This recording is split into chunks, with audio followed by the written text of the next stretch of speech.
कैसे हैं बच्चों? आपको नमस्कार। मेरा नाम महेश तिवारी। आज आपको दो घात समीकरण में इबारती प्रश्न मिलेंगे पढ़ने के लिए। पिछली वीडियो में मैंने भी इबारती समीकरण डाले थे। आगे आप देखेंगे कुछ टोटल त्रिभुज पे हैं, आयत पे सवाल होंगे, वर्गों पे होंगे सवाल। यहाँ पर देखते हैं हम। सबसे पहले एक समकोण त्रिभुज है। प्रश्न है आपका बेटा, एक समकोण त्रिभुज की ऊंचाई इसके आधार से 7 सेंटीमीटर कम है। ऊंचाई इसके आधार से 7 सेंटीमीटर कम है। यदि कर्ण 13 सेंटीमीटर हो, यदि कर्ण 13 सेंटीमीटर हो तो अन्य दो भुजाएं बताएं। तो अन्य दो भुजाएं बताओ। देखिए बेटा, गौर करें। सवाल में कहता है एक समकोण त्रिभुज। एक समकोण त्रिभुज है। यह रफ चित्र बना रहा हूं बेटा आपके सामने। ये रफ चित्र होगा। एक समकोण त्रिभुज है जिसकी ऊंचाई, अब देखिए, जो पड़ी हुई रेखा होती है ये आपका वेस होता है, जिसको हम आधार कहते हैं। और समकोण के ठीक सामने एक कर्ण होता है बेटा, और ये आपकी ऊंचाई कहें या लंबाई कहें, ऊंचाई कहें या लंबाई कहें, एक समकोण ऊंचाई इसके आधार से, आधार तो हमारा ये है बेटा।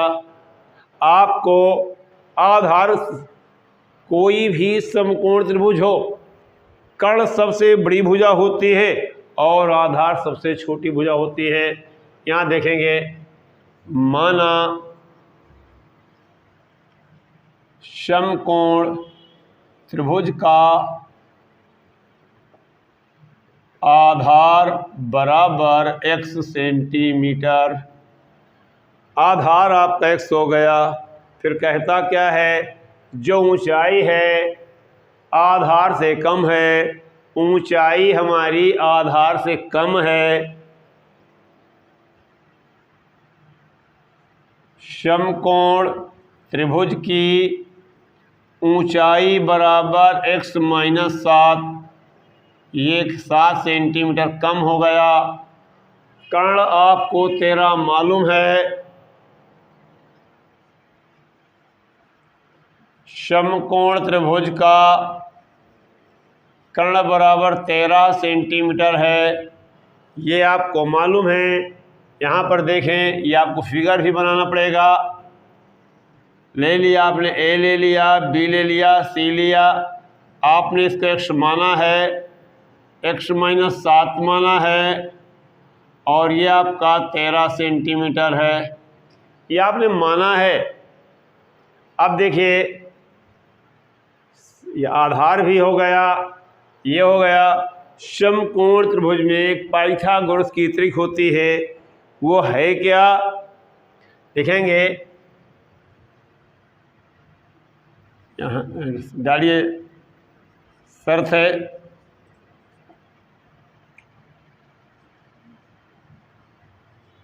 समकोण त्रिभुज ABC में पाइथागोरस प्रमेय से, पाइथागोरस प्रमेय से सूत्र होता है लंब का वर्ग प्लस आधार का वर्ग बराबर कर्ण का वर्ग। अब देखिए, लंब आपको x - 7 मालूम है, आधार आपको x मालूम है, और कर्ण आपको 13 मालूम है। आधार भी मालूम है, लंब भी मालूम है, कर्ण भी मालूम है। आधार क्या होगा, लंब क्या होगा, कर्ण क्या होगा? देखिए बेटा, पहले पद का वर्ग 49, 7 दूनी 14x प्लस एक्स स्क्वायर बराबर 169 जोड़ दो, 2x स्क्वायर माइनस का 14x प्लस 49 माइनस 169 बराबर 0, 2x स्क्वायर माइनस का 14x 0, 16 में 4 गए 12, 2 का भाग देने पर x square minus 7x minus 6 0, 12 पंचे 12 में 5 गए 7, आगे देखेंगे एक्स स्क्वायर माइनस 12 में 5 आपने घटाया 7 मिल गया, 7 आपको लाना था, एक्स लिखा है माइनस का 60 बराबर 0, 12x प्लस हो जाएगा 5x 0, x मिल गया प्लस 5 ले लो, भाग दे दीजिए, 12 बार जाएगा, x माइनस 12 मिल गया, x प्लस 5 मिल गया। जब x माइनस 12 बराबर, x का मान क्या हुआ 12। आगे देखेंगे बेटा, जब x प्लस 5 बराबर, x बराबर माइनस 5, आपने आधार माना था, x माना था, x का मान क्या आया है 12। आपको दो भुजाएं ज्ञात करना है, ध्यान दें, आधार बराबर x बराबर 12,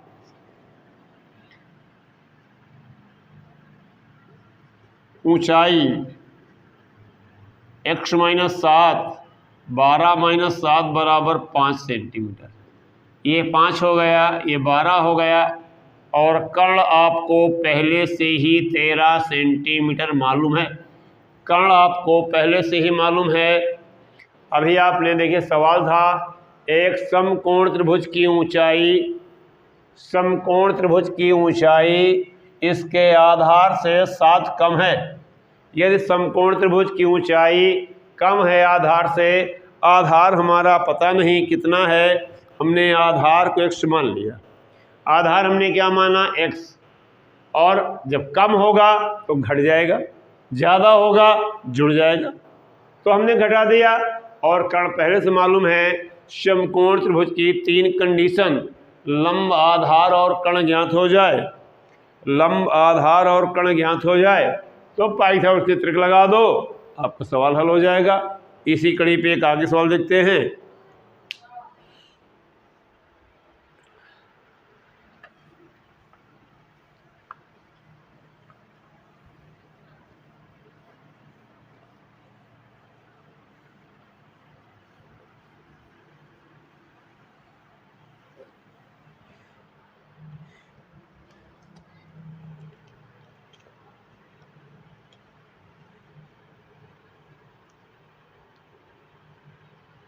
ऐसी दो संख्याएं जिनका योग, प्रश्न है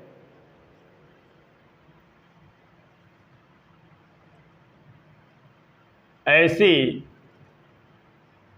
दो संख्याएं ज्ञात कीजिए, ऐसी दो संख्याएं ज्ञात कीजिए जिनका योग 27 हो, जिनका योग 27 हो और गुणनफल 182, और गुणनफल 182 हो, गुणनफल 100। अब देखिए ऐसी दो संख्याएं जिनका योग, अब ये हमें जिनका योग, ऐसी दो जिनका योग, मतलब दो संख्याएं हैं आपके पास, पता नहीं कौन सी हैं, ये पता नहीं, कई विधियां होती हैं। देखिए ध्यान से, माना एक संख्या x हो गई, दूसरी संख्या 27 माइनस x क्यों? जिनका योग आपका दो संख्याएं हैं, उन दोनों संख्याओं का योग 27 है। अर्थात मान लो हम और आप हैं, हमारे आपके पास कुछ है, लेकिन हमारा और आपका योग है। यदि एक व्यक्ति का पता चल जाए और योग पता हो जाए, एक व्यक्ति का पता चल जाए क्या है उसके पास, और दोनों का योग, अरे योग में घटा दो, हमारा मालूम हमारा घटा दो, आपका मालूम है आप घटा दो, एक संख्या घटा देंगे दूसरी संख्या निकल आएगी। हमने घटा दिया। अब देखिए दो संख्याएं, 1 और 2, हमने दो संख्याएं ज्ञान, योग हो गया, ये लिखा हुआ है। अब गुणनफल है किसका? न मेरा और न आपका, संख्याओं का। शर्त है यहां पर, शर्त है संख्याओं का गुणनफल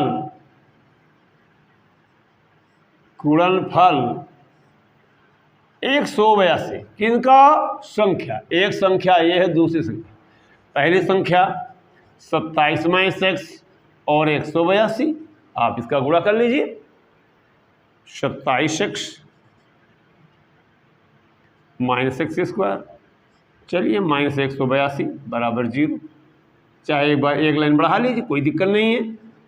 लो भैया, 27x - x² - 182 बराबर 0। इसको इधर कर दीजिए, माइनस का x² प्लस का 27x - 182। देखिए बेटा, हमने केवल पद आगे पीछे किए हैं, चिन्ह नहीं बदले। हमने पदों को आगे पीछे किया है, चिन्ह नहीं बदला। अब हम चिन्ह बदलेंगे। ये चिन्ह बदलने पर हमने चिन्ह बदल दिया। कैसे?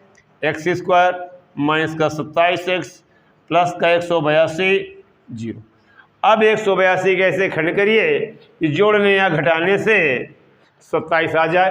देखिए हम 182 खंड करते हैं। यहाँ पर 2 से काटा 9 आया, 1 आया, 3 से काटा नहीं कटेगा, चलिए 7 से काटते हैं 13, 13 से काटा 1, लाना क्या है आपको 27, 7 दूनी 14 अलग कर दो, 13 एकन्नम 14 और 13, 14 13 कितना होता है 27।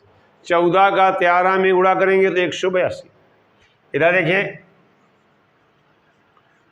14 में 13 को हमने जोड़ा, 182 बराबर 0। x² माइनस का 14x माइनस का 13x प्लस का 182 बराबर 0। ये अलग कर दो, इसको अलग कर। देखिए यहाँ पर बेटा आगे पेज में आ जाइए। आपने यहाँ पर x कॉमन लिया, कितना बचा 14, माइनस का 13 कॉमन लिया, क्या बचा माइनस प्लस का माइनस, भाग दे दिए, 13 का भाग दिया, 13 एकन्नम 5 और 13 चौक 52, 14 बराबर 0। x - 14 एक ब्रैकेट में, x - 13 एक ब्रैकेट में। जब x - 14 बराबर 0, x बराबर 14। जब x - 13 बराबर 0 तो x बराबर 13। यहाँ पर आपका आंसर लिखना पड़ेगा 13, 14। आपके मित्र के पास 13 भी हो सकता है, 14 भी हो सकता है। आपके कई मिनट बचा, अब आपके पास 13 गया, 14 गया। यहाँ पर दो आंसर क्यों होंगे? हमारे मित्र के पास कह रहा है दो संख्याओं का योग 27। क्या 13 हो सकते हैं तो क्या 14 नहीं हो सकते? मान लो 13 हैं तो दूसरे के पास 14 होंगे, या उसके पास 14 होंगे तो फिर दूसरे के पास 13 होंगे। मतलब कुल मिला के दोनों मित्रों के पास 13 और 14 ही होंगे। फिर से देखें जरा बहुत गहराई से, ऐसी दो संख्याएं जिनका योग, अगर हम दूसरी विधि देखते, माना एक संख्या x है, दूसरी y है, और इस तरह भी लग जाता। देखिए दूसरी विधि में क्या करते हम यहाँ पर गौर करेंगे। चलिए इसी को मिटा देते हैं और दूसरी विधि को थोड़ा हिंट दे दें, अगर आप लगाएं, लेकिन ये ज़्यादा बेहतर है, उसमें आपको दिक्कत पड़ सकती है। हमें तो दिक्कत नहीं है, लेकिन आपको देखना है। जैसे कहा गया दो संख्याएं, माना एक संख्या बराबर x,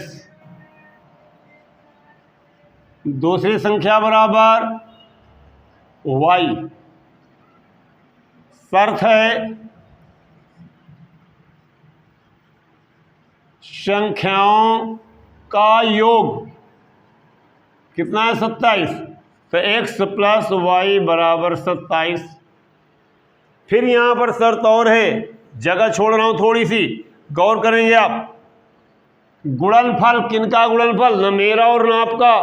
फिर वही बात, संख्याओं का। संख्या हमने x और y मानी।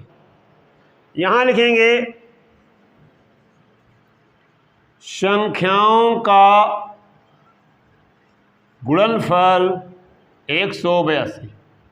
x इंटू वाई बराबर 182। अब ना तो x का मान मालूम ना y का मान मालूम। इसके पहले समीकरण में मैंने जगह छोड़ दी थी। या तो लिख लीजिए y बराबर 27 माइनस x, y बराबर 27 माइनस y की जगह 27 माइनस x कर दीजिए।